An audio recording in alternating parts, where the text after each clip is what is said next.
Hey, what's up everybody? This is Likeits1985, and today we'll be taking a look at Transformers Siege Voyager Class Starscream.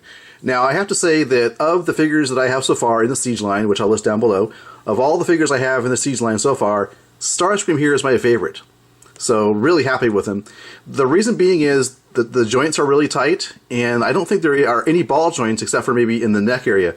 The rest of them are ratcheted or swivels. So everything is really, really tight in terms of the joints, so thumbs up on that one. The plastic quality is seems to be exceptionally well in this particular instance because the plastic is nice and thick. There are really no exposed hollow spaces on the figure. Like there's not, like on some of the figures we'll see like hollow chest or hollow legs or whatnot. You don't really have these on this figure. Even the wings, which you could say, well, aren't they thin? Well, I mean, they're actually quite, they're made of quite, rigid, hard plastic, and it's actually quite thick as well.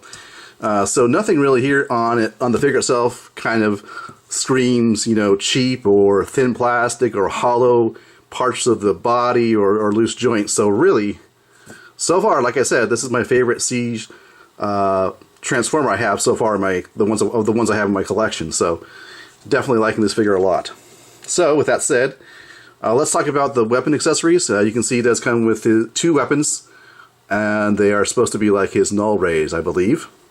And they are nicely sculpted, you can see there. And they will plug in either on this port here, or there's a lower port here on the elbow area that they can plug into. And if you wanted to, you can actually plug the weapons here on these ports on either wing. So you do have options there. In fact, you could probably plug it in here as well. Yeah, so if you really wanted to do that, you could do that as well. So let me go ahead and take the weapons off here. So there they are.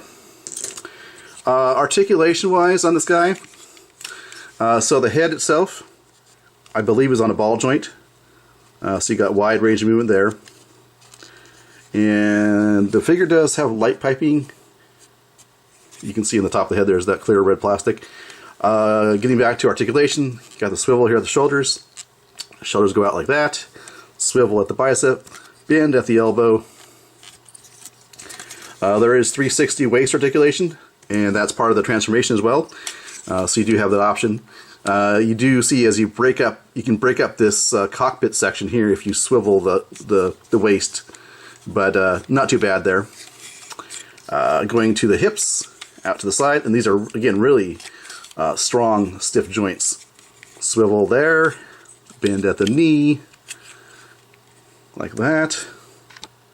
Now the Starscream figure here does feature a lot of nice sculpting detail as well as some nice paint applications. In terms of sculpting detail, you can see there's some here in this area here on either side. The head is nicely sculpted. Of course the chest here is very nicely sculpted and painted. There's sculpting detail in the arms, torso, the legs. Again, you got some silver paint there to represent like damage or wear and tear. Sculpting here on the side. Take a look at the back and the wings. Lots of nice panel lines there. You could panel line those if you wanted to.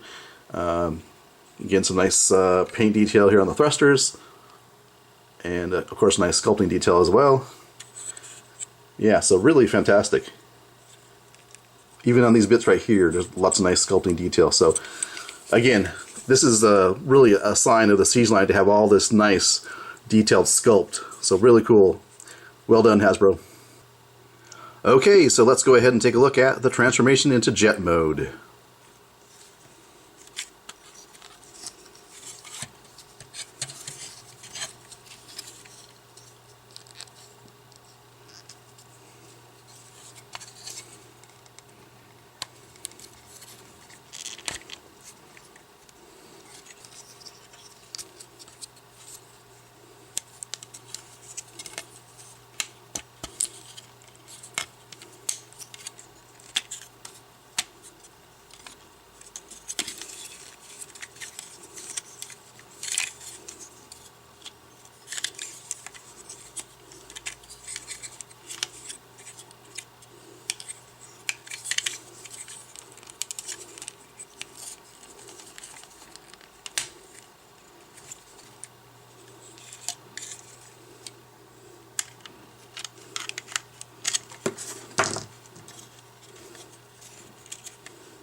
Alright, so here is Starscream in jet mode.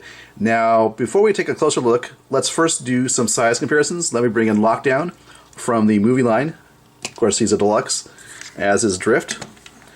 And I figured I'd bring these two out because, number one, they were already transformed into vehicle form, and number two, I figured they're fairly common, so even though they're cars, and I'm comparing it to a Cybertronian jet, you kind of get an idea, because I think most people probably have these figures. So there's Lockdown and Drift, and let me bring a more recent figure in. This is the Studio Series Voyager Starscream, so quite a difference there. This is a Voyager, this is the Voyager, but you can see the size difference there, or the scale difference. And for a final size comparison, just for fun, here is Generation 1 reissued Starscream. Now, one thing I do notice about the Generation 1 Starscream is that these stickers are nice and big, and while they're not really stickers here, they're more like tampos on the Siege version. I think the Decepticon symbol here is rather small in comparison to the overall jet mode, so I would like to see a larger Decepticon symbol, you know, on the side here, and also on the nose. There is no Decepticon symbol at all here on the nose, so it'd be nice to have one here on the nose and bigger ones on the side. But yeah, just a fun comparison with G1 reissued Starscream.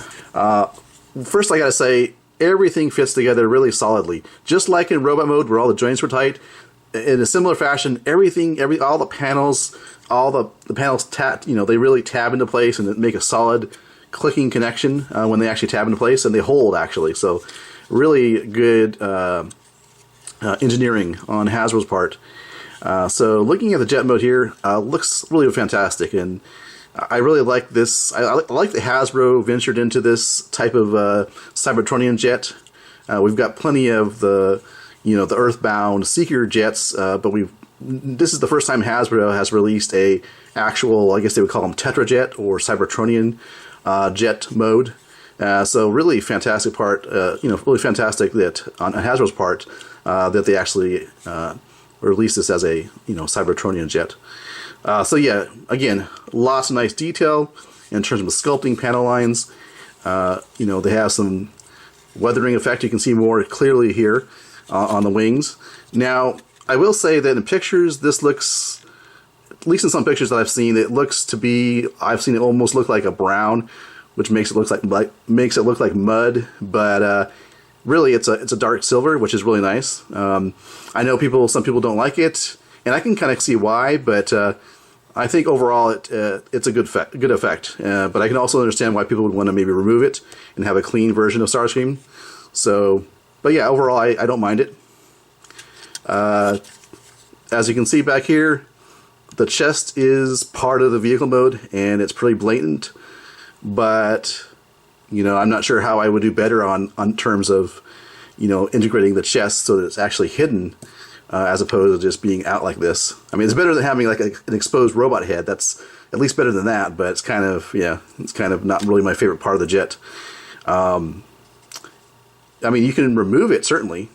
And in fact, as most of you probably know by now, there is an issue with the way this piece attaches to the joint here. It's very prone to falling off, particularly during transformation. So, and I heard there's a running change to be released where they actually have a pin through the connection, so it's a more secure connection, so it doesn't fall off as much with the pin in there, or at all really.